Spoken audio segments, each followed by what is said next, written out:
সম্মানিত মুসল্লিয়ান একরাম, আজকে 12/9/2025 ইসাব্দ। আমাদের আলোচ্য বিষয়বস্তু চলছিল কোরআনুল কারীমের 23 নম্বর সূরা সূরাতুল মুমিনুনের 2 নম্বর আয়াত, একজন সফল মুমিনের 1 নম্বর গুণ নিয়ে। প্রিয় ভাইয়েরা আমার, আল্লাহ পাক রব্বুল আলামিন সূরাতুল মুমিনুনের 1ম আয়াতে বললেন, যারা ঈমান এনেছে তারা তো সফল হয়েই গেছে, তবে চূড়ান্ত পর্যায়ের সফল হওয়ার জন্য, সফলতা অর্জনের জন্য 7টি গুণ অর্জন করতে হবে। এর মধ্যে 1ম নম্বর গুণ হচ্ছে তারা নিজেদের সালাতে, নামাজে বিনয়ী হবে, অর্থাৎ খুশু খুজুর সাথে সালাত আদায় করবে। প্রিয় ভাইয়েরা আমার, বিগত জুমাগুলোতে আমরা আলোচনা শুনেছি খুশু খুজু কাকে বলে, খুশু খুজু অর্জনের মাধ্যম কি, কিভাবে খুশু খুজু অর্জন করা যায়, এবং সালাতে কোন পন্থা অবলম্বন করলে খুশু খুজু ধরে রাখা যায়। খুশু খুজুর বিকল্প কোনো কিছুই হতে পারে না। মনোযোগ ছাড়া পৃথিবীর কোনো কাজেই কেউ সফল হতে পারে না। এই বিষয়গুলো নিয়ে আমরা বিগত জুমাগুলোতে আলোচনা শুনেছি। আজকে আমরা সূরাতুল মুমিনুনের 2 নম্বর আয়াতের সার সংক্ষেপ তাফসির শেষ করে দেব ইনশাআল্লাহুল আজিজ।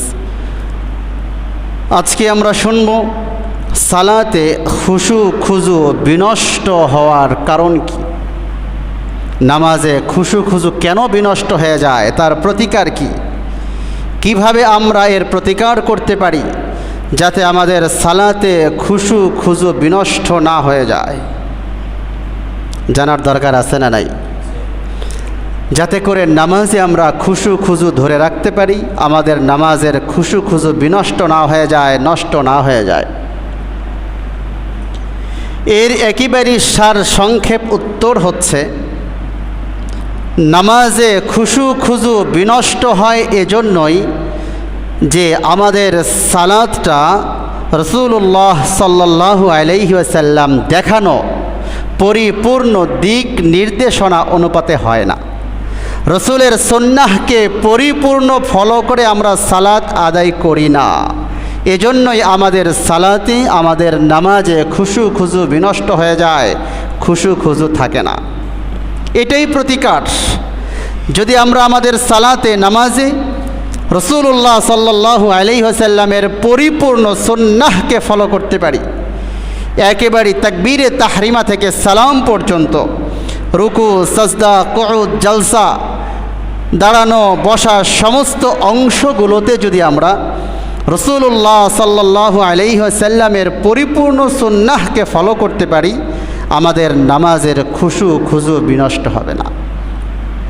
এই মর্মে সহিহ বুখারীর 6251 নম্বর হাদিস হযরতে আবু হুরায়রা রাদিয়াল্লাহু তাআলা আনহু হাদিস বর্ণনা করেছেন। হযরতে আবু হুরায়রা রাদিয়াল্লাহু তাআলা আনহু বলেন, একজন ব্যক্তি মসজিদে নববীতে আসলেন, আসার পরে সালাত আদায় করলেন এমন অবস্থায়, যেই অবস্থায় বিশ্বনবী মুহাম্মদুর রাসূলুল্লাহ সাল্লাল্লাহু আলাইহি ওয়াসাল্লাম মসজিদে নববীর কোনো এক পার্শ্বে বসা ছিলেন। হযরতে আবু হুরায়রা বলেন, একজন ব্যক্তি আসলেন এবং সালাত আদায় করলেন এই অবস্থায়, যেই অবস্থায় মসজিদের কোনো এক পার্শ্বে মুহাম্মদুর রাসূলুল্লাহ সাল্লাল্লাহু আলাইহি ওয়াসাল্লাম বসা ছিলেন। عن أبي هريرة رضي الله تعالى عنه قال أن رجلا دخل المسجد ورسول الله صلى الله عليه وسلم جالس في ناحية المسجد। রসুল মসজিদের কোনো এক পাশে বসা ছিলেন। ফাসাল্লা, লোকটি নামাজ পড়ল।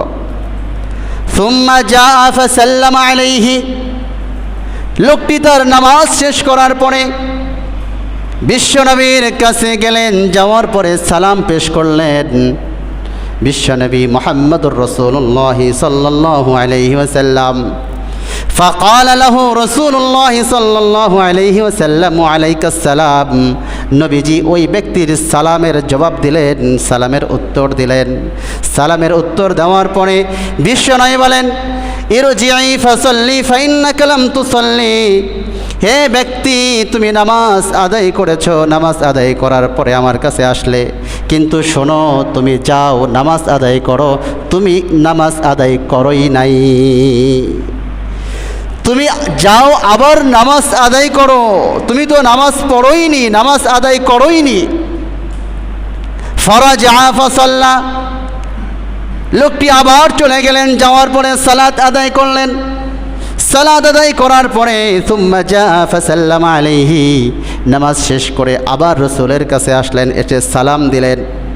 ফাকাল ওয়ালাইকাস সালাম, নবীজি ওই ব্যক্তির সালামের উত্তর গ্রহণ করলেন, সালামের জবাব দিলেন। সালামের জবাব দেওয়ার পরে বিশ্বনবী বলেন, ফারজিই ফাসাল্লি ফাইন্নাকা লাম তুসাল্লি। যাও যাও সালাত আদায় করো, তুমি সালাত আদায় করো নাই, যাও তুমি সালাত আদায় করো, সালাত আদায় করো নাই। লোকটি আবার চলে গেলেন, ফারাজা ফাসাল্লা, লোকটি আবার চলে গেলেন, সালাত আদায় করলেন। বর্ণনাকারী হযরত আবু হুরায়রা রাদিয়াল্লাহু তাআলা আনহু বলেন, ফাকালা ফিস সানিয়াতি আও ফিল্লাতি বাদাহা আল্লিমনি ইয়া রাসূলুল্লাহ। হযরতে আবু হুরায়রা বলেন, দ্বিতীয়বার যখন নবীজি তাকে কথা বলেছিলেন, যাও সালাত আদায় করো, তোমার সালাত হয় নাই। লোকটি রাসূলের কাছে জানতে চেয়েছিলেন, দ্বিতীয়বারের পর অথবা এর পরে তৃতীয় চতুর্থবারের পর লোকটি রাসূলের কাছে জানতে চেয়েছিলেন, আল্লিমনি ইয়া রাসূলুল্লাহ, নবীজি এর বাইরে আমার কোনো কিছু জানা নাই, আমি যেইভাবে সালাত আদায় করেছি এর ব্যতিক্রমটা আমি করতে পারবো না, মেহেরবানি করে দয়া করে আল্লিমনি, আপনি আমাকে নামাজ শিক্ষা দিন। প্রিয় ভাইরা আমার, হাদিসের মধ্যে দুইটা বিষয় লক্ষণীয়। ওই ব্যক্তি এসে সালাত আদায় করলেন, সালাত আদায় শেষ করে রাসূলের কাছে গিয়ে সালাম বিনিময় হলো। রাসূল সালামের উত্তর নেওয়ার পরে বললেন, ইরজিই ফাসাল্লি ফাইন্নাকা লাম তুসাল্লি। যাও গিয়ে সালাত আদায় করো, তুমি সালাত আদায় করোনি। অথচ লোকটা সালাত আদায় করে যে রাসূলের কাছে আসলেন, রাসূল কি তা দেখেন নাই? কথা বলেন, রাসূল দেখেছেন। তারপরেও রাসূল তাকে বললেন, যাও সালাত আদায় করো, তুমি সালাত আদায় করোনি। দ্বিতীয়বার নবীজি তাকে আবার বললেন। আসলে এই বিষয় হচ্ছে, লোকটি সালাত আদায় করেছে, কিন্তু এমনভাবে সালাত আদায় করেছে তার সালাতটা হয় নাই। এজন্য রাসূল বললেন, যাও সালাত আদায় করো, তুমি সালাত আদায় করোনি, অর্থাৎ তোমার সালাত হয়নি, তোমার নামাজ হয়নি। দ্বিতীয় নম্বর বিষয় হচ্ছে, রাসূলুল্লাহ সাল্লাল্লাহু আলাইহি ওয়াসাল্লামের কাছে যখন ব্যক্তি এসে সালাম দিলেন, রাসূল চাইলে তাকে পারতেন সালাতের নিয়মগুলো শিখিয়ে দিতে। রাসূল এইটা না করে তাকে বললেন, যাও সালাত আদায় করো, তুমি সালাত আদায় করোনি। দুইবারে কথা বলেছেন, ব্যক্তি দুইবার সালাত আদায় করে এসেছেন। অথবা বর্ণনাকারী হযরতে আবু হুরায়রা বলেন, এর চেয়ে বেশিও হতে পারে। এরপরে ওই ব্যক্তি যখন দেখলেন এর ব্যতিক্রম আমার দ্বারা আর সম্ভব না, তখন সে রাসূলকে জিজ্ঞাসা করেছিলেন, রাসূলকে বলেছিলেন, আল্লিমনি ইয়া রাসূলুল্লাহ, নবীজি আপনি আমাকে শিখিয়ে দেন। তাহলে রাসূল কেন প্রথমবার বা দ্বিতীয়বার তাকে বললেন না? এর কারণ হচ্ছে, যতক্ষণ পর্যন্ত দ্বীনি কোনো বিষয়ে মানুষের শেখার আগ্রহ না থাকে, ততক্ষণ পর্যন্ত নিজ থেকে বিষয়টা শেখালে এর গুরুত্ব কম থাকে। এজন্য রাসূলুল্লাহ সাল্লাল্লাহু আলাইহি ওয়াসাল্লাম চাইলে তাকে পারতেন প্রথমবারই বলে দিতে। রাসূল দেখলেন তোমার আগ্রহটা দেখি। যতক্ষণ পর্যন্ত ওই ব্যক্তি নিজ থেকে রাসূলকে একথা না বলেছেন, আল্লিমনি ইয়া রাসূলুল্লাহ, রাসূল আপনি আমাকে নামাজ শিখিয়ে দেন, ততক্ষণ পর্যন্ত রাসূল তাকে নামাজ শিখাননি। ওই ব্যক্তি যখন নবীজিকে বললেন, আল্লিমনি ইয়া রাসূলুল্লাহ, নবীজি আপনি আমাকে নামাজ শিখিয়ে দেন, এর বাইরে আমার কিছু জানা নাই। ফাকালা রাসূলুল্লাহ সাল্লাল্লাহু আলাইহি ওয়াসাল্লাম বললেন, ইদা কুমতা ইলাস সালাত, যখন তুমি নামাজের দিকে যাবে, যখন তুমি সালাত আদায় করবে, যখন তুমি সালাত আদায় করার জন্য নিয়াত করবে, ফাসবিগিল ওযুআ, সুন্দরভাবে ওযু করে নাও। ওযু যখন শেষ হয়ে গেল, এরপরে তুমি নামাজের স্থানে আসবে। সুম্মাস্তাকবিলিল কিবলাতা ফাকাব্বির, এরপরে কিবলাকে সামনে নিয়ে নাও, কিবলার দিকে তুমি তোমার চেহারা করে নাও। ফাকাব্বির, এরপরে তুমি তাকবীর দাও। তাকবীর দেওয়ার পরে তুমি নামাজ তোমার শুরু হয়ে গেল।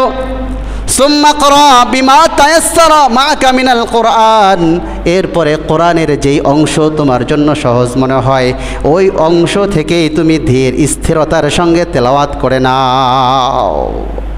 সুম্মা রকা হাত্তা তাতমাইন্না রাকিআন, এরপরে তুমি রুকুতে যাও, খুব ধীর স্থিরতার সঙ্গে রুকুতে যাও। ইতমিনানের সাথে আস্তে আস্তে তাসবিহগুলি আদায় করো, রুকু শেষ করো। রুকু শেষ করার পরে সুম্মারফা হাত্তা তাস্তাবিয়া কাইমান, এরপরে যখন তোমার রুকু শেষ হয়ে গেল তুমি পরিপূর্ণ দাঁড়িয়ে যাও, ধীর স্থিরতার সঙ্গে দাঁড়িয়ে থাকো। সুম্মাসজুদ হাত্তা তাতমাইন্না সাজিদান, এরপরে সাজদায় যাও, ধীর স্থিরতার সাথে সাজদায় যাও, আস্তে আস্তে সাজদা আদায় করো, তাড়াহুড়া করো না, তোমার তাসবিহাতগুলি সুন্দরভাবে তুমি আদায় করো। সুম্মা রফা হাত্তা তাতমাইন্না জালিসান, তোমার তাসবিহাত আদায় হওয়ার পরে তুমি উঠে সুন্দর করে বসো। বসার পরে সুম্মাসজুদ হাত্তা তাতমাইন্না সাজিদান, দ্বিতীয়বার আবার তুমি সাজদায় যাও, তোমার দ্বিতীয় সাজদা আদায় হয়ে গেল। দ্বিতীয় সাজদা আদায় হওয়ার পরে সুম্মারফা হাত্তা তাতমাইন্না জালিসান, এরপরে তুমি বসো, অথবা যদি দাঁড়ানোর হয় দাঁড়ায় যাও। এইভাবে তুমি সুন্দরভাবে আস্তে আস্তে সুম্মা ফাআল যালিকা, এইভাবে তুমি তোমার সালাতটা আদায় করো।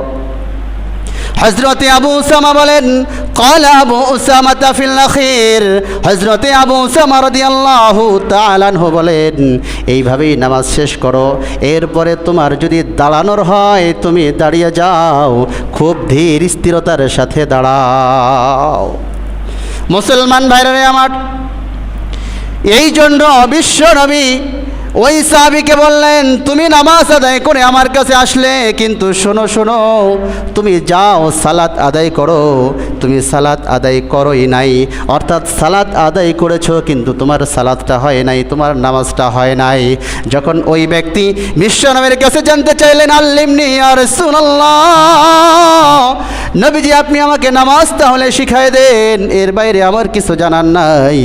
রাসূলুল্লাহ সাল্লাল্লাহু আলাইহি ওয়াসাল্লাম নামাজের প্রত্যেকটা অংশ আস্তে আস্তে একটা একটা করে ওই সাহাবীকে শিখাই দিলেন। সাহাবী, এইভাবে তুমি যদি তোমার নামাজ আদায় করো তাহলে তুমি তোমার নামাজে খুশু খুজু ধরে রাখতে পারবা। নামাজে খুশু খুজু ধরে রাখতে চাইলে এইভাবে ইতমিনানের সাথে প্রত্যেকটা অংশের রুকু, সাজদা, তিলাওয়াত, প্রত্যেকটা অংশ আস্তে আস্তে ধীর স্থিরতার সাথে শেষ করো। প্রিয় ভাইরা আমার, নাসাই শরীফের বর্ণনা 1058 নম্বর হাদিস, হযরতে আব্দুল্লাহ ইবনে মাসউদ রাদিয়াল্লাহু তাআলা আনহু তার শাগিরদের সামনে বলেন, শোনো, রাসূলুল্লাহ সাল্লাল্লাহু আলাইহি ওয়াসাল্লাম যেইভাবে সালাত আদায় করেছেন আমি কি তোমাদেরকে ওইভাবে সালাতটা দেখায় দিব নাকি?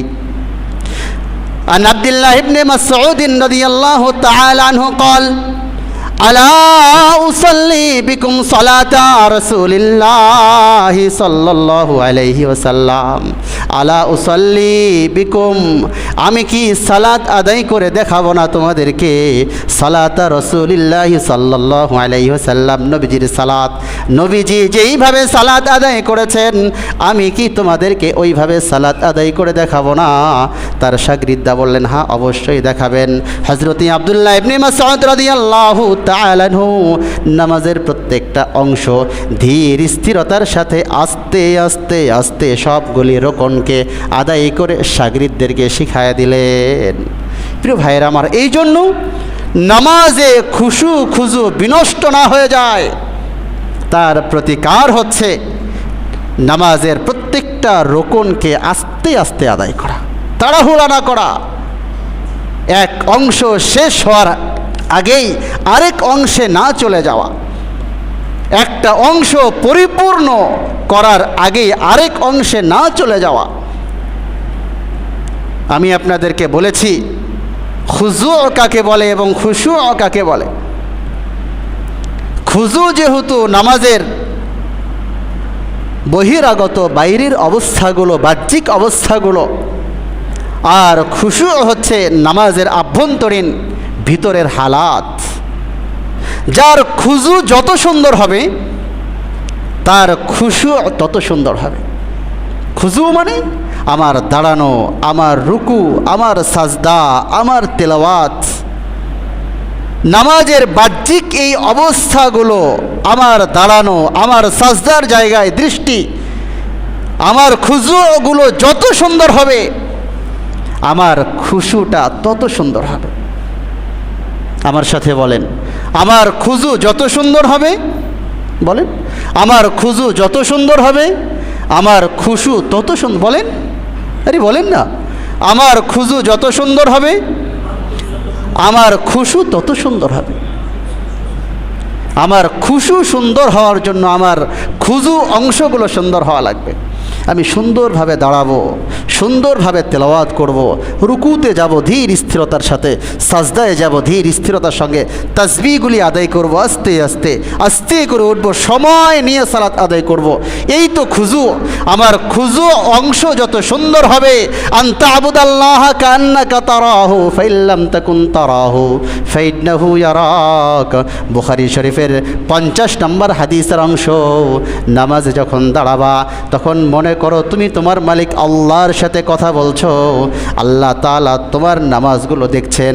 এই অবস্থা, তাহলে আমার নামাজের খুজু অংশ যত সুন্দর হয়ে যাবে, আমার নামাজের আভ্যন্তরীণ, আমার নামাজের খুশু অংশ তত সুন্দর হবে। আল্লাহ পাক রব্বুল আলামিন আমার নামাজ দেখছেন, এই অবস্থা আমি আমার অন্তরে ধারণ করতে পারবো। এই জন্য আমার নামাজের খুজু অংশকে আমি যত সুন্দর করতে পারবো, আমার নামাজের খুশু এই অংশটা তত সুন্দর হয়ে যায়। প্রিয় ভাইয়ের আমার, বর্তমান সময়ের জগৎ বিখ্যাত শ্রেষ্ঠ আলেমদের অন্যতম আল্লামা তাকি উসমানী হাফিজাহুল্লাহ, শাইখুল ইসলাম আল্লামা তাকি উসমানী, তার বাবা আল্লামা মুফতি শফি রহিমাহুল্লাহ তদানীন্তন সময়ের পাকিস্তানের প্রধান মুফতি, গ্র্যান্ড মুফতি ছিলেন আল্লামা শফি রহিমাহুল্লাহ। আল্লামা তাকি উসমানী দামাত বারকাতুহুম তার কিতাব ইসলাহে খুতবাতের মধ্যে লিখেন, মুফতি শফি রহিমাহুল্লাহ 60 বছর যাবৎ হাদিসের দর্স দিচ্ছেন, ফিকহের দর্স দিচ্ছেন। জগৎ বিখ্যাত আলেমে দ্বীন, শ্রেষ্ঠ মুফতি মুফতি শফি রহিমাহুল্লাহ মাঝে মাঝে নামাজ শেষ করার পরে একথা বলতেন, হাই আমি 60 বছর যাবৎ হাদিস পড়াই, ফিকহ পড়াই, তারপরেও মাঝে মাঝে নামাজের কোনো অংশে গিয়ে এরকম মনে হয় যে এই অংশটা কি পরিপূর্ণ হাদিস অনুপাতে হলো কি না, নাকি এই অংশে আমার ভুল হয়ে গেল। এরপরে আমি নামাজ শেষ করে আসার পরে হাদিস থেকে ওই অংশটা আবার দেখার জন্য চেষ্টা করি যে আমার নামাজের এই অংশটা হাদিসের সঙ্গে পরিপূর্ণ মিল ছিল কিনা। আপনি চিন্তা করেন, 60 বছর যাবৎ হাদিস এবং কোরআনের খেদমতেই নিজেকে পরিপূর্ণ আত্মনিয়োগ রাখলেন। দুনিয়ার অন্যান্য কোনো সগোল ব্যবসা বাণিজ্য সব কিছু থেকে নিজেকে বিরত রেখে হাদিস কোরআনের খেদমতে জীবনটা শেষ করে দিচ্ছেন। আর এমন ব্যক্তি, তার মনে হচ্ছে যে এই অংশটা হাদিসের বিপরীত হয়ে গেল কিনা। তাহলে চিন্তা করেন আমাদের নামাজের কি অবস্থা। প্রিয় ভাইরা আমার, এজন্য নামাজের অনুশীলন, নামাজের তামরিন, নামাজের অনুশীলন হওয়া অত্যন্ত জরুরি। দুনিয়ার প্রত্যেকটা কাজের ট্রেনিং হয়, ট্রেনাররা এসে ট্রেনিং করায়। কেউ ব্যবসা করছে, তো সেই ক্ষেত্রে যে ব্যবসা ভালো বুঝে আপনি তাকে ফলো করছেন। কেউ ক্ষেত খামার করছে, ক্ষেত খামার করার ক্ষেত্রে কৃষি সম্পর্কে যে ভালো বুঝে আপনি তাকে ফলো করছেন। অন্যান্য প্রত্যেকটা বিষয়ে আমরা তাকে ফলো করছি, এটার উপর তামরিন করছি, অনুশীলন করছি। আর নামাজ এতটা অবহেলিত একটা ইবাদত আমাদের কাছে, ওই যে ছোটোবেলা বাবার সাথে ভাইয়ের সাথে মসজিদে যেতাম আর তাকিয়ে দেখতাম সে কিভাবে দাঁড়াচ্ছে, কিভাবে রুকু করছে, সাজদা করছে, ওই যে শিখা, ওইভাবেই আমার 60-70 বছর পার হয়ে আমি কবরে চলে গেলাম। আমি কি কোনো দিন বিজ্ঞ কোনো আলেমের কাছে গিয়ে বলেছিলাম, হুজুর আমি যে এইভাবে সালাত আদায় করি, আমি যে এইভাবে দাঁড়াই, আমি যে এইভাবে রুকু করি, আমি যে এই তাসবিহগুলি আদায় করি, আমার নামাজটা কি আদৌ সঠিক হচ্ছে কিনা, আমার সালাতটা কি রাসূলুল্লাহ সাল্লাল্লাহু আলাইহি ওয়াসাল্লামের সালাতের সাথে মিলবে কিনা? ভাই এটা বাস্তব না? বলেন। দুনিয়ার সামান্য থেকে একটা সামান্য কাজের জন্য আমাদের এত ফিকির, এত চেষ্টা। আবার দেখবেন সমাজের কিছু মানুষ অনেক বড় বড় কথা বলে, কথা শুনে মনে হয় যুগশ্রেষ্ঠ মুহাদ্দিস, কত জ্ঞান রাখে, অথচ গিয়ে দেখেন নামাজে দাঁড়ানোর সুন্নাহ পদ্ধতি এতটুকু এলেমটাই তার নাই, এতটুকু জ্ঞানই তার নাই। নামাজে বিশুদ্ধ পড়া জরুরি, নামাজে অশুদ্ধ পড়লে নামাজ ভেঙে যাওয়ার প্রথম কারণ সূরাতুল ফাতিহা দূরের কথা, প্রথম আয়াতটা পর্যন্ত বিশুদ্ধ জানে না। আর এইভাবেই 50, 60, 70 বছর পার হয়ে গেল। প্রিয় ভাই আমার কলেজার ভাই, আপনার পায়ে হাত রেখে বলি, আমার নামাজ কে সুন্দর করায় দিবে? বুখারীর ওই বর্ণনা 6251 নম্বর হাদিস, যেটা প্রথমে শুনিয়েছি, সাহাবী যতক্ষণ পর্যন্ত রসুলের কাছে নামাজ শিখার আগ্রহ প্রকাশ করেননি, ততক্ষণ পর্যন্ত রসুল তাকে কথাই বারবার বলেছেন, যাও সালাত আদায় করো, তুমি সালাত আদায় করোনি। যখন সাহাবী নিজ থেকে বললেন, আল্লিমনি ইয়া রাসূলুল্লাহ, নবীজি আপনি আমাকে নামাজ শিখিয়ে দেন, নিজের আগ্রহ প্রকাশের পর রসুল তাকে সালাত শিখিয়েছেন। এখন আমরা যদি বলি, হুজুর আপনারা কি করেন? আমরা তো রেখেছি আপনাদেরকে আমাদের যাবতীয় বিষয়গুলি আপনারা দেখবেন। হ্যাঁ, অবশ্যই এটা আমাদের দায়িত্ব, কিন্তু আমাদের দায়িত্বর জায়গা থেকে আমরা করার পরে আপনার জায়গা থেকে আপনার আগ্রহটা কতটুকু আছে? আমার দায়িত্বের জায়গা থেকে আমি আপনাকে শেখানোর চেষ্টা করি, আগ্রহ রাখি, আপনার শিখার আগ্রহটা কতটুকু আছে? প্রিয় ভাই, এজন্য আমার 40, 50, 60 বছর শেষ হয়ে গেল, আমি এখন পর্যন্ত পা বাঁকা করে দাঁড়াই, নামাজে যে সোজাভাবে পা দাঁড়াইতে হয় আমি এতটুকুও জানছি না। আমার রুকুতে আমার মাথা, আমার পিঠ, আমার মাজা যে সোজা থাকবে আমি এতটুকু পর্যন্ত জানছি না। আমি এখন পর্যন্ত এরকম কাত হয়ে দাঁড়াই, আমার মাথা থাকে এক জায়গায়, আমার কোমর থাকে আরেক জায়গায়। রুকু থেকে উঠে যে সোজা দাঁড়াইতে হয়, রুকু থেকে উঠে কোনো রকম দাঁড়িয়ে আবার সাজদায় চলে যাচ্ছি, সাজদায় যাওয়ার পরে যে আমার দুইটা হাত আমার বুকের সাথে লেগে থাকবে না, আলাদা হয়ে থাকবে, হয় বুকের সাথে লাগিয়ে সাজদা করছি অথবা আমি জমিনের সঙ্গে লাগিয়ে সাজদা করছি, এবং আমার রুকু সাজদার তাসবিহাতগুলির কি অবস্থা, আমার আইনের জায়গা থেকে উচ্চারণ হচ্ছে কিনা, আমার দদের জায়গা থেকে উচ্চারণ হয় কিনা, আমার সদের জায়গা থেকে উচ্চারণ হয় কিনা। মুসলিম হিসাবে আমার জন্য বেসিক হচ্ছে আমার নামাজ বিশুদ্ধ করার জন্য আমার কোরআন বিশুদ্ধ করা।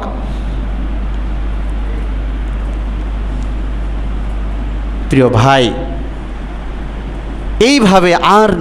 এইভাবে আর চলতে দেওয়া যায় না। নিজেকে বোঝান, হায়রে আমি এতদিন যাবৎ সালাত আদায় করি, আমার সালাত কোনো অংশই তো রসুলের সালাতের সঙ্গে মিলে না। শুধুমাত্র দাঁড়াইলাম, রুকুতে গেলাম, সাজদায় গেলাম, উঠে গেলাম, সালাম দিলাম, নামাজ হয়ে গেল। তাহলে রসুল ওই সাহাবীকে কেন বললেন, কুম ফাসাল্লি ফাইন্নাকা লাম তুসাল্লি, ইরজি ফাসাল্লি ফাইন্নাকা লাম তুসাল্লি, যাও তুমি সালাত আদায় করো, তুমি সালাত আদায় করোই নাই।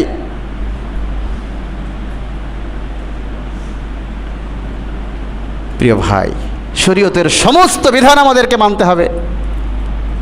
বাকি সবচেয়ে গুরুত্বপূর্ণ যে ইবাদত, সবচেয়ে গুরুত্বপূর্ণ যে মাধ্যম, এই বেসিক বিষয়টা যদি আমার জানা না থাকে, কিয়ামতের ময়দানে সর্বপ্রথম আমার সালাতের হিসাব নেওয়া হবে। আমার নামাজ ঠিক না থাকলে, নাসাই শরীফের বর্ণনা 467 নম্বর হাদিস, তিরমিজির বর্ণনা 413 নম্বর হাদিস, হযরত আবু হুরায়রা রাদিয়াল্লাহু তাআলা আনহু হাদিস বর্ণনা করেছেন। عن أبي هريرة رضي الله تعالى عنه قال قال رسول الله صلى الله عليه وسلم أول ما يحاسب به العبد صلاته। কিয়ামতের ময়দানে সর্বপ্রথম বান্দার কাছ থেকে তার সালাতের হিসাব নেওয়া হবে। ফাইন কানা আকমালাহা, যদি তার ফরজ সালাত পরিপূর্ণ হয় তাহলে তো বড় ভালো, অনেক ভালো কথা, তার সালাত ঠিক আছে। ওয়া ইল্লা, যদি তার সালাত ঠিক না থাকে, ক্বাল আল্লাহু আজ্জা ওয়া জাল্লা, আল্লাহ পাক রব্বুল আলামিন ফেরেশতাদেরকে বলবেন, উনজুরু লি আবদি মিন তাতাওয়ুইন, ও ফেরেশতারা, আমার বান্দার নেক আমালের মধ্যে, ইবাদত বন্দেগীর মধ্যে খুঁজে খুঁজে দেখো তার জীবনে কোনো নফল সালাত আছে কিনা। ফাইন উজিদা লাহু তাতাউউন, যদি ফেরেশতারা ওই বান্দার আমলে নফল সালাত পেয়ে যায়, আল্লাহকে বলবে, আল্লাহ আমরা আপনার বান্দার আমল নামায় নফল সালাত পেয়ে গেছি। ক্বালা আকমিলু বিহি আল ফারিজা, রাসূল বলবেন এই নফল সালাতের মাধ্যমে তার ফরজ সালাতের ঘাটতি পুরা করে দাও। আর তার ফরজ সালাতের ঘাটতি পুরা হয়ে গেল, যেহেতু সর্বপ্রথম সালাতের হিসাব হবে, সালাতের হিসাব ঠিক থাকলে বাকি সব আমল এমনিতেই ঠিক হয়ে যাবে। এবং কাছাকাছি বিষয়, একই বিষয়ের উপর সহিহুল জামে 2573 নম্বর হাদিস, রাসূল বলেন, আউয়ালু মা ইউহাসাবু বিহিল আবদু ইয়াউমাল কিয়ামাতিস সালাহ, ফাইন সালাহাত সালাহা লাহু সাইরু আমালিহি ওয়া ইন ফাসাদাত ফাসাদা সাইরু আমালিহি। রাসূল বলেন, আউয়ালু মা ইউহাসাবু বিহিল আবদু ইয়াউমাল কিয়ামাতিস সালাহ, কিয়ামতের ময়দানে সর্বপ্রথম বান্দাবান্দির নামাজের হিসাব নেওয়া হবে। ফাইন সালাহাত সালাহা সাইরু আমালিহি, তার সালাত যদি ঠিক থাকে, সালাতের আমলটা যদি সহি থাকে, বিশুদ্ধ থাকে, পরিপূর্ণ ঠিক থাকে, বাকি আমলগুলো সালাতের কারণে ঠিক করে দেওয়া হবে। ওয়াইন ফাসাদাত ফাসাদা সাইরু আমালিহি, আর যদি নামাজে ত্রুটি পাওয়া যায়, নামাজ যদি ত্রুটিযুক্ত হয়, তার সমস্ত আমলগুলো ত্রুটিযুক্ত হয়ে যাবে। হাদিস। আর এই নামাজটার ব্যাপারে আমি এত উদাসীন, বলেন, বুকে হাত দিয়ে বলেন, নিজেকে প্রশ্ন করেন যে নামাজ তো পড়ে আজকে প্রায় 10 বছর যাবৎ, নামাজ তো পড়ে আজকে প্রায় 20 বছর যাবৎ, কোনো দিন তো জিজ্ঞাসা করলাম না কোনো বড় আলিমকে, হুজুর এই অংশটা কেমন হবে। জিজ্ঞাসা করলেও কোনো রাকাতের ভুল ছিল, এই জাতীয় কোনো সমস্যা জিজ্ঞাসা করেছি, কিন্তু আমি কি কোনো সময় রুকুতে গিয়ে বলেছিলাম, হুজুর আমি রুকুতে গেলাম, আমার রুকুটা একটু মেহেরবানি করে দেখেন না, আমি যে সাজদায় গেলাম আমার সাজদাটা একটু দেখেন না ঠিক আছে কিনা, আমি একটু সূরাতুল ফাতিহাটা আপনাকে শোনাই, আপনি একটু বলেন ঠিক আছে কিনা, আমি একটু রুকু এবং সাজদার তাসবিহগুলি আপনাকে শোনাই, আপনি বলেন ঠিক আছে কিনা।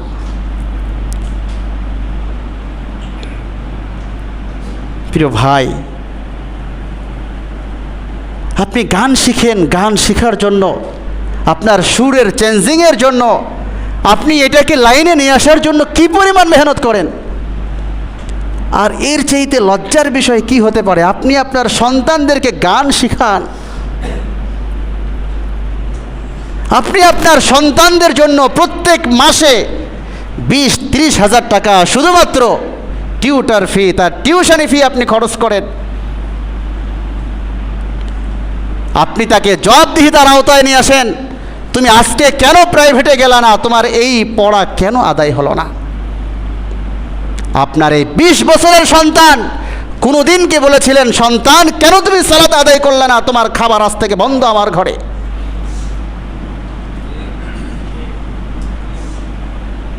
তুমি সালাত আদায় না করলে আমার ঘরে তোমার খাবার হতে পারে না। আমার এই পরিশ্রম, মাথার ঘাম পায়ে ফেলানো, কষ্টে উপার্জিত পয়সা তোমার চেহারা দেখার জন্য না।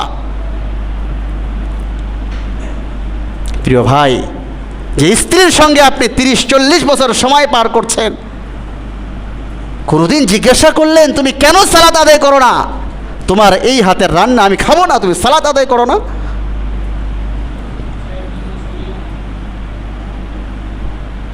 এজন্যই তো রাসূলুল্লাহ সাল্লাল্লাহু আলাইহি ওয়াসাল্লাম বলেন, বুখারীর বর্ণনা, আলা কুল্লুকুম রাইন ওয়া কুল্লুকুম মাসউলুন আন রাইয়াতিহি। প্রত্যেকেই তার অধীনস্থদের ব্যাপারে জিজ্ঞাসিত হবে, তাকে জিজ্ঞাসা করা হবে। প্রিয় ভাইয়ের আমার, আমরা এই ব্যাপারে সজাগ হই, সচেতন হই। আর কবে হবে সচেতন? সন্তানদের ব্যাপারে সচেতন হব, অধীনস্থদের ব্যাপারে সচেতন হব, নিজের ব্যাপারে নিজে সচেতন হব। দুনিয়ার অন্যান্য ইবাদত বন্দেগী বলেন, যাকাত, হজ্জে বাইতুল্লাহর জিয়ারাহ, সাওম, অন্যান্য ইবাদত বন্দেগীগুলো জিবরিল আমিন রাসূলুল্লাহ সাল্লাল্লাহু আলাইহি ওয়াসাল্লামের কাছে ওহী নিয়ে এসে কোরআনের ওহীর মাধ্যমে বিধানগুলো জানিয়েছেন। কিন্তু সালাতের বিধান কি জিবরিল আমিন দুনিয়াতে এসে জানিয়েছিলেন? কথা বলেন। সালাতের বিধান জিবরিল আমিন তো দুনিয়াতে এসে জানান নাই। সালাতের বিধান আল্লাহ পাক রব্বুল আলামিন তার বান্দা মুহাম্মদুর রাসূলুল্লাহ সাল্লাল্লাহু আলাইহি ওয়াসাল্লামকে মিরাজে নিলেন, নিজের কাছাকাছি করলেন, নিজের পাশে সান্নিধ্যে নিলেন। নেওয়ার পরে বললেন, দোস্ত, আমার প্রিয় পাত্র, আমার প্রিয়জন, আমার আস্থাভাজন, হে মুহাম্মদ, আমি আপনাকে এই সালাত হাদিয়া দিলাম। আপনি আপনার বন্ধুর কাছে কোনো কিছু পাঠাইতে হলে, সাধারণ কোনো বিষয়ে যদি হয়, সেটা যে কারো মাধ্যমেই পাঠানো যায়। কিন্তু যখন সেটা দামি জিনিস হয়, বড় গুরুত্বপূর্ণ জিনিস হয়, ওই সময় বন্ধুকে কাছে ডেকে নেন, বন্ধু একটু দয়া করে আসতে পারো না? একটু আসলে আমি বড় খুশি হয়ে যেতাম। আমি চাই সরাসরি তুমি আমার সান্নিধ্যে আসো, আর সাক্ষাতেই তোমার সাথে এই বিষয়ের সমাধান হবে। কথা বলেন, ঠিক কি না? রাসূলুল্লাহ সাল্লাল্লাহু আলাইহি ওয়াসাল্লামকে আল্লাহ তাআলা মিরাজে নিয়েছেন, আর সেখানে নিয়ে রাসূলের সামনে আল্লাহ তাআলা সালাত পেশ করে বললেন, রাসূল, এই সালাত এর মাধ্যমে আপনার উম্মত বান্দার সাথে আমি আল্লাহর সম্পর্কের সবচেয়ে বড় মাধ্যম হবে এই সালাত। আমার সাথে সম্পর্ক স্থাপনের সবচেয়ে মাধ্যম হবে এই সালাত। প্রিয় ভাই, রাগ করেন না। আল্লাহ পাক রব্বুল আলামিন কুকুরের জন্য যেমন রিজিক রেখেছে, শুকুরের জন্য যেমন রিজিক বরাদ্দ রেখেছে, হাইওয়ানাতের জন্য যেমন রিজিক বরাদ্দ রেখেছে, বাঘ, শিয়াল সমস্ত প্রাণী তো খায়, সমস্ত প্রাণী তো ঘুমায়। আমিও খাইলাম আর ঘুমাইলাম, 24 ঘন্টা সময় পার হয়ে গেল। হাইওয়ান আর আমার মধ্যে কি পার্থক্য থাকলো বলেন? খাইতো সেও, খাইতো আমিও, খাইতো কুকুরও খায়, শুকুরও খায়, কুকুরও ঘুমায়, শুকুরও ঘুমায়। আমি মানুষ 24 ঘন্টা খাবো আর ঘুমাবো, এই জন্য আল্লাহ তাআলা আমাকে দুনিয়ায় পাঠিয়েছেন। আমি কপাল পোড়া মুসলমান, আমার 24 ঘন্টা সময়ের একটা বার আল্লাহর কুদরতি কদমে আমার কপাল ঠেকে নাই। আমার চাইতে কপাল পোড়া মুসলমান কে আছে আর আসমানের নিচে, জমিনের উপরে?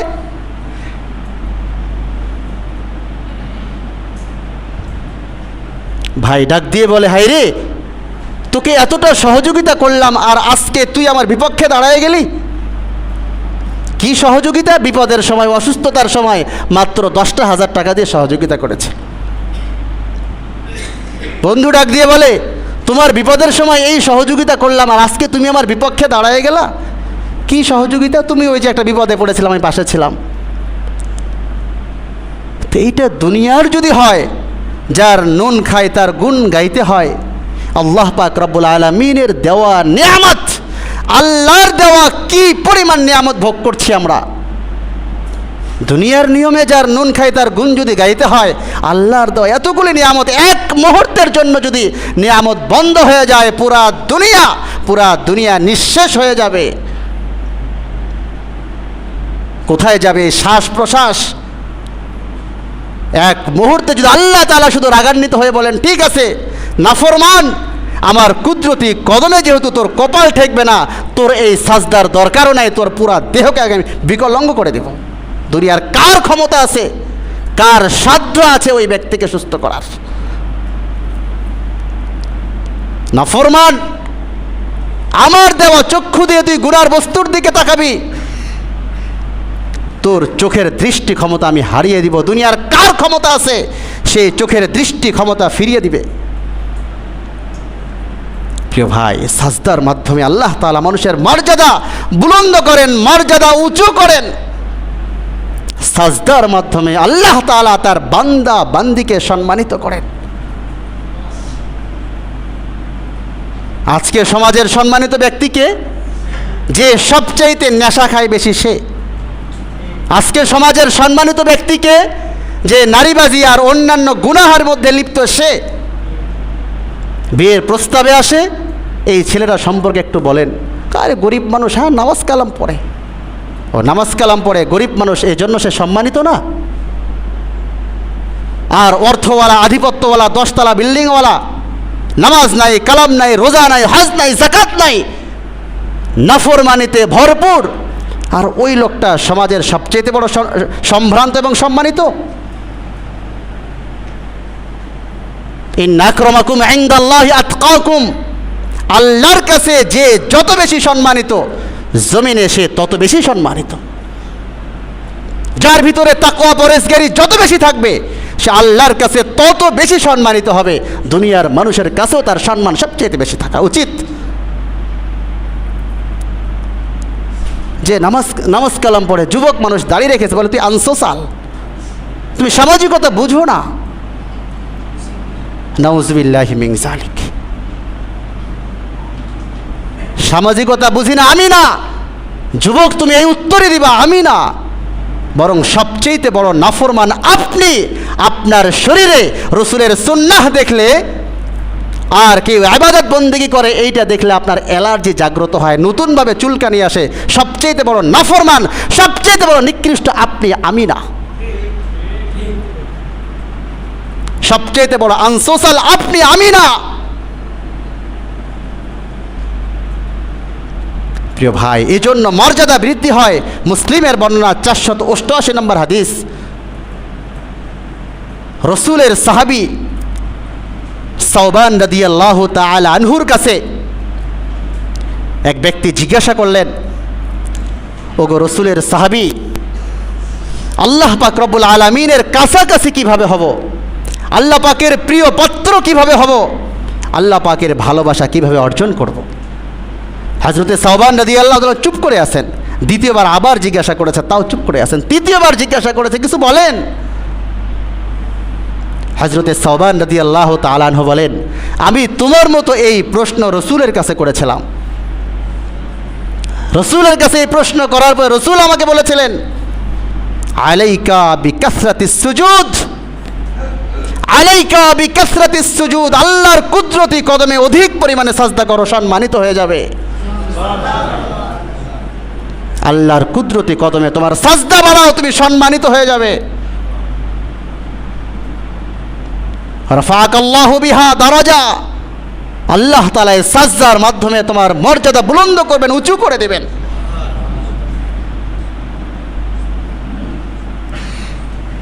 আব্দুল্লাহ বিন মুবারক রাহিমাহুল্লাহ, জন্ম 118 হিজরি, ইন্তেকাল 181 হিজরি।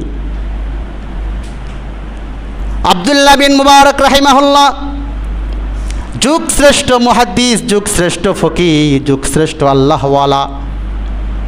আব্দুল্লাহ বিন মুবারকের ইন্তেকাল হয়ে গেল। আব্দুল্লাহ বিন মুবারক দুনিয়া থেকে বিদায় নিয়ে চলে গেলেন। আব্দুল্লাহ বিন মুবারকের ইন্তেকালের পরে আব্দুল্লাহ বিন মুবারক রাহিমাহুল্লাহর বাড়ির সামনে একজন কামার থাকতো, কামারের ইন্তেকাল হয়ে গেল। ওই জামানার কোনো একজন আল্লাহওয়ালা আব্দুল্লাহ বিন মুবারককে স্বপ্নে দেখে জানতে চাইলেন, ওগো আব্দুল্লাহ বিন মুবারক, আপনার ইন্তেকাল হয়ে গেছে, আল্লাহ তাআলা আপনার সাথে কি আচরণ করেছেন? আব্দুল্লাহ বিন মুবারক বলেন, শোনো, আল্লাহ তাআলা আমার সবগুলো গুনাহ মাফ করে দিয়ে জান্নাতবাসীদের তালিকায় আমার নামটা উঠায় দিচ্ছেন। আরে শোনো শোনো, শুধু তাই নয়, আল্লাহ পাক রব্বুল আলামিন আমাকে যেমন জান্নাতি করেছেন, আমি ইন্তেকালের পরে আমার বাড়ির সামনে যেই কামার বসবাস করত তারও ইন্তেকাল হয়ে গেছে। আল্লাহ পাক রব্বুল আলামিন ওই কামারের মর্যাদা আমি আব্দুল্লাহ বিন মুবারকের সমপর্যায়ে দান করেছেন। একজন কামার, লোকটির ঘুম ভেঙে যায়, বড় অবাককর বিষয়। আব্দুল্লাহ বিন মুবারক জামানার শ্রেষ্ঠ আলেম, শ্রেষ্ঠ মুহাদ্দিস, সে জান্নাতে যাবে হতেই পারে। একজন কামার, তার কি আমল, জান্নাতে যাবে হতেই পারে, কিন্তু আব্দুল্লাহ বিন মুবারকের সমকক্ষ মর্যাদা। সকালে আব্দুল্লাহ বিন মুবারক রাহিমাহুল্লাহর বাড়ির সন্ধানে বের হয়েছে। তার বাড়ির সন্ধান করার পরে বাড়ির সামনে যে কামারের বাড়ি তালাশ করে দরজা নক করেছে। ভিতর থেকে আওয়াজ এসেছে, কে বলছেন? কোনো পুরুষ মানুষ নাই বাড়িতে। আমি কোনো পুরুষ মানুষের সন্ধান করছি না, আপনি পর্দা মেনটেন করেই কথা বলেন। আমি 2-3টা বিষয়ে জানার জন্য এসেছি। আপনার স্বামী পেশায় একজন কামার ছিলেন? বলে হ্যাঁ, কামার। তার জীবনে কি এমন আমল ছিল? বলে পেশায় একজন কামার, সাধারণ মানুষ, তার জীবনে আবার কি আমল থাকবে? তারপরে আপনার কোনো আমল যদি আপনার স্বামী সম্পর্কে জানা থাকে মেহেরবানি করে বলুন। বলে শোনো, আমার স্বামীর তেমন কোনো আমল তো আমার জানা নাই, বাকি এতটুকু বলি, পাশের বাড়ির ছাদে আব্দুল্লাহ বিন মুবারক রাহিমাহুল্লাহ যখন রাত্রে দাঁড়িয়ে সারা রাত্র নফল নামাজে দাঁড়িয়ে থাকতো আর লম্বা সময় সালাত আদায় করতো, আমার স্বামী, গরমের মৌসুমে আমরা ছাদে ঘুমাইলে আমার স্বামী বড় আফসোস করতো, আক্ষেপ করতো আর বুকে হাত দিয়ে বলতো, আল্লাহ, আমি তো সারা দিন কর্ম করি, আমার শরীর তো আর কুলায় না, ঘরে সন্তান বেশি হওয়ার কারণে আমাকে তো উপার্জন করতেই হয়। আব্দুল্লাহ বিন মুবারকের মতো আমিও যদি ফ্রি থাকতাম, সারা রাত্র দাঁড়িয়ে আপনার কুদরতি কদমে সাজদা দিতাম, সারা রাত্র নামাজের মধ্যে আমার সময় পার করতাম। আমার স্বামীকে দেখতাম, এ কথা বলতো, আর তার চোখ বেয়ে চোখ গড়িয়ে গড়িয়ে পানি পড়তো। বলে আর কিছু? বলে সব সময় যেটা দেখতাম সেটা হচ্ছে মসজিদের মিনার থেকে আজান হয়ে গেলে, আজানের ধ্বনি যখন উচ্চারিত হয়ে যেত মুয়াজ্জিনের কণ্ঠে, আর আমার স্বামীকে দেখতাম হাতুড়ি উঠিয়ে লোহার উপর বাড়ি দিচ্ছে। ওদিকে মসজিদ থেকে আজান হয়েছে, আল্লাহু আকবার, স্বামী আমার হাতুড়ি উঠিয়েছে, সামনে বাড়ি দিবে। মসজিদের আজানের আল্লাহু আকবার ধ্বনির সাথে সাথে সে তার হাতুড়িকে পিছনে ফেলে দিয়েছে আর সামনের দিকে বাড়ায় নাই। অর্থাৎ তার এটাই চিন্তা ছিল, আল্লাহু আকবার, আল্লাহ সবচেয়ে বড়, মসজিদে ডাক চলে এসেছে, আমার কাজ বড় হতে পারে না। বলে ঠিক আছে, আর জানার দরকার নাই। আল্লাহ পাক রব্বুল আলামিন আপনার স্বামীর এই আমলের কারণে আল্লাহ তাআলা তাকে এই পরিমাণ মর্যাদা দিয়েছেন। প্রিয় ভাই, নামাজের বিকল্প নাই, নামাজের বিকল্প নাই। আমি আপনার পায়ে হাত রেখে বলি আর আপনাকে বুঝায় বলি আর বুকে জড়ায় রেখে বলি, কসম খোদার, আমি আপনাকে পরিবর্তন করতে পারবো না যদি আপনি নিজেকে পরিবর্তন করার চিন্তা না করেন। আপনি যদি আপনার দিমাগে, আপনার মাইন্ড সেটআপে এই কথা না নিয়ে আসেন, আমাকে পরিবর্তন হতে হবে, আমি আপনাকে পরিবর্তন করতে পারবো না। প্রিয় ভাই আমার, সবার পায়ে হাত রেখে বলি, নিজের জীবন সুন্দর করার জন্য, আল্লাহর জান্নাতে যাওয়ার জন্য আমার গোলামি আমাকেই করতে হবে, আমার দাসত্ব আমাকেই করতে হবে। সালাতের মতো ইবাদত, যেই ইবাদতে গরিব, ধনী, অসহায়, নিঃস্ব, অট্টালিকাওয়ালা একেবারে ছাদের নিচে আছে আর রাস্তায় আছে, নামাজের কাতারে যখন দাঁড়িয়েছে, কারোর মধ্যে কোনো ব্যবধান নাই, আছে কোনো বৈষম্য? বলেন সালাতের কাতারে আছে কোনো বৈষম্য? এজন্য কবি বড় সুন্দর বলেছেন, এক হি সব মে খাড়ে হো গিয়া মাহমুদ আয়াজ, না কুই বান্দা রাহা না কুই বান্দা নওয়াজ। সুলতান মাহমুদ গজনবী দাঁড়িয়ে গেছেন নামাজে, তার খাদেম তার পাশে আয়াজ। আর কবি দূর থেকে দেখে শের বলে, এক হি সব মে খাড়ে হো গিয়া মাহমুদ আয়াজ, না কুই বান্দা রাহা না কুই বান্দা নওয়াজ। নামাজের দৃশ্য তো এমন, মালিক যেমন তার নামাজে দাঁড়িয়েছে আর তার চাকর তার পাশে নামাজে দাঁড়িয়েছে, এক কাতারে দাঁড়িয়েছে, কারোর মধ্যে সামান্য পরিমাণ কোনো ব্যবধান নাই। সমাজের সবচেয়ে ধনী মানুষ কি বলতে পারবে যে আমার কাতারটা, আমার জায়নামাজটা সামনে যাতে ফাঁকা থাকে? তুমি সমাজের সবচেয়ে নিম্ন মানুষ, তুমি কেন সামনের কাতারে যাবে? বলার অধিকার কারো আছে? কথা বলার অধিকার? এই তো নামাজ, এটাই হচ্ছে নামাজ। প্রিয় ভাই, আর 2 মিনিট বলে শেষ করব। আব্দুল শাকুর দিনপুরি রাহিমাহুল্লাহ তার কিতাবের মধ্যে লিখেন নামাজের যে অবস্থা বর্তমানে। উনি লেখেন ওনার কিতাবে নামাজি 4 প্রকার, আমার কাছে আরও বেশি প্রকার মনে হয়। বলে এক প্রকার নামাজি হচ্ছে ঠাটকে, উর্দু শব্দ। এক প্রকার নামাজি হচ্ছে ঠাটকে, এই শব্দ গ্রাম অঞ্চলে ব্যবহার হয়, ঠাটবাট। এই শব্দ শোনেন নাই? লোকটার বড় ঠাটবাট। বড় ঠাটবাট মানে খুব জাঁকজমক জৌলুসপূর্ণ। এক প্রকার নামাজি হচ্ছে ঠাটকে, মানে জাঁকজমক সহকারে নামাজ আদায় করে, সফে আউয়ালে চলে আসে, শুরুতে চলে আসে, আজান হইলে চলে আসে, সুন্নত আদায় করে নামাজে দাঁড়িয়ে যায়, জাঁকজমকপূর্ণ নামাজি। আরেক প্রকার নামাজি হচ্ছে আটকে। 8-এর 1 মানে শুধু জুমায় এসে শরিক হয় কোনো রকম, তাও আসে লাস্টে, বের হয় ফার্স্টে। খতিব 2 মিনিট দেরি করলে ঘড়ির দিকে বারবার তাকায়। কে বলেছে আপনাকে? কে এই ক্ষমতা দিয়েছে আপনাকে ঘড়ির দিকে তাকানোর? এটা হচ্ছে খতিবের জায়গা। খতিব ইচ্ছা করলে 5 মিনিট 10 মিনিট দেরিও করতে পারে, এটা খতিবের জায়গা। যদি খতিবের প্রতি আপনার এতটুকু শ্রদ্ধাবোধ না থাকে, ওই খতিবের পিছনে, ওই ইমামের পিছনে আপনার সালাত আদায় হবে না। আল্লাহর কসম, আল্লাহর কসম, আল্লাহর কসম। সেই ইমাম আর খতিবের প্রতি যদি আপনার এতটুকু শ্রদ্ধাবোধ না থাকে, তার পিছনে আপনার সালাত আদায় হবে না। আপনি জানের বিপক্ষে কোনো ফতোয়া নিয়ে আসেন, আমি জুবায়ের আহমদ উসমানী ফতোয়া দিয়েছি। দ্বিতীয় প্রকার নামাজি হচ্ছে আটকে। 8-এর 1 আসে কোনো রকম, আসে লাস্টে, বের হয় ফার্স্টে। আরেক প্রকার নামাজি হচ্ছে খাটকে। খাট মানে জানাজার খাটলি, কোনো রকম জানাজার খাটলির পেছনে যায়। 5 ওয়াক্ত তো নাই, জুমাতেও আসে না। এখন যেহেতু সমাজের সবচেয়ে বড় নেতা, চিন্তা করে ভোট তো আসেই সামনে, নেতামতো করতেই হবে, জানাজাতেও যদি শরিক হয়ে 2-4টা কথা না বলি, তাহলে কি এই মহল্লার লোকজন কি আমার আর থাকবে? সেখানে তো যেতেই হবে। এই কোনো রকম গিয়ে জানাজার খাটের পিছনে গিয়ে দাঁড়ায়, এ হলো খাটকে। আরেক প্রকার 360কে, মানে 360 দিনের একদিনের মুসল্লি, শুধুমাত্র ঈদে যায় কোনো রকম। ওই যে নতুন কাপড় কিনেছে, আর এই কাপড় তো দেখাতেই হবে, এজন্য যায় ঈদের সালাতে। আরও কত কত প্রকার আছে। ইলেকশনের সালাত, ভোট আসলেই একটা টুপি চলে আসে মাথায়, আর পুরো আলখেল্লা চলে আসে। আর ইলেকশন পার হয়ে গেলে আলেমদের বিপক্ষে সবচেয়ে বড় বিষোদগার তারাই করছে, কোরআন হাদিসের বিপক্ষে সবচেয়ে বিষোদগার তারাই করছে। কে বলেছে তোমাকে এই আলখেল্লা আর টুপি পড়তে? তুমি নাস্তিক প্রকাশ করো যে হ্যাঁ আমি নাস্তিক, তাতে সমস্যা নাই। তুমি নাস্তিক হয়ে ইসলামের লেবাস কে তোমাকে ধারণ করতে বলেছে? আল্লাহ পাক রব্বুল আলামিন আমাদেরকে প্রথম সারি ঠাটকে, জাঁকজমকপূর্ণ, জৌলসপূর্ণ নামাজি হওয়ার তৌফিক দান করে সকলেই বলি আমিন। থাকবে খেতাবাত, কি বলেন? খেতাবাত থাকবে তো? খতিব সাহেব এত কড়া কথা বললে তো খেতাবাত থাকার কথা না।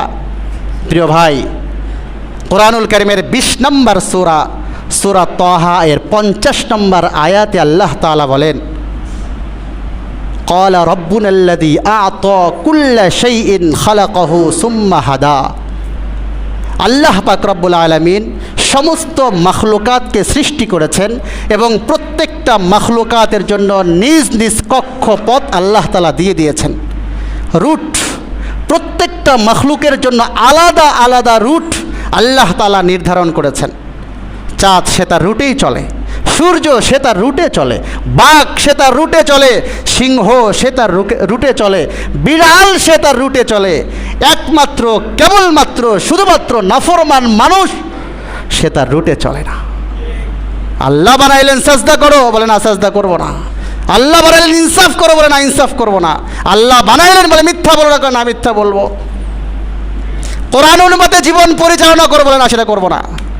ইসলামী খেলাফত ব্যবস্থা, বলে না ইসলাম আমি মানি না। তা আপনি যদি ইসলামী খেলাফত ব্যবস্থা না চান, আপনার নাম মুসলমানের খাতা থেকে কাতার থেকে সাথে সাথে বের হয়ে যাবে। আপনি যেই দল করেন, যেই মত করেন, আপনি যাই করেন, আপনার একটা ব্যক্তিগত দল থাকতেই পারে, কিন্তু ইসলামকে ভালোবাসি, হ্যাঁ সহি সহি, আপনি করতে পারেন, আপনার একান্ত ব্যক্তিগত বিষয়। কিন্তু ইসলামের চাহিদা, আপনি একজন মুসলিম হিসাবে আপনি ইসলামের চাহিদা কি বলে? কিন্তু আপনি অস্বীকার করবেন, আপনার ঈমান সঙ্গে সঙ্গে চলে যাবে, ইসলাম থেকে বেরিয়ে পড়বেন। আপনি অত সহজ মনে করলেন দিনটাকে, দুনিয়ার সবগুলো ঠিক আছে, দিনকে সে এত সহজ মনে করলেন কেন? ইসলামী খেলাফত ব্যবস্থা থাকলে আজান হয়ে গেলে কি ইমাম আর খতিব গিয়ে চিল্লাইতে হবে এই শাটার বন্ধ করো? বলেন, ইসলামী খেলাফত ব্যবস্থা থাকলে কি পা ধরে বলতে হবে ভাই চুরি টুরি করিস না? ইসলামী খেলাফত ব্যবস্থা থাকলে বলতে হবে না যে আমার মেয়ে বের হচ্ছে কেন নিরাপদে রাস্তায় চলতে পারছে না, বলতে হবে না। তার নিরাপত্তা ইসলামী খেলাফত ব্যবস্থা দিবে। এই জন্য ইসলামী খেলাফত ব্যবস্থা 90% উপর মুসলমান, আর সে দেশটা ইসলামী খেলাফত ব্যবস্থায় চলবে না। তো আমি তো একেবারে সামান্যতম ইমানদার। আল্লাহ তাআলা বোঝার তৌফিক দান করে, সকলেই বলে আমিন। আমি নিজের জন্য একটা কথাও বলিনি, আপনাদের জন্য বলেছি। আমার কিছু করার নাই, মন খারাপ করলেও কিছু করার নাই। আল্লাহ তাআলা মানার তৌফিক দান করে, সকলেই বলে আমিন।